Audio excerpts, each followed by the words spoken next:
ចន្ទ្រារៀងមូលក្រឡងស្រងពូផុងត្រដែតខ្ពស់ផុតវេហាអ្នកនាងហើយសម្រងបងអួតនេត្រាឆក់ទាញវងតារាប្រាថ្នាសំជួបនេស័យនឹកស្មានថាមានគេស្មោះ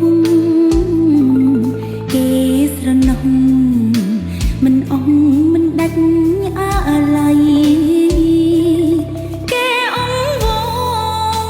សច្ចាស្បើស្បត់ហ៊ានខ្សៃវាចាផ្អែមមានន័យ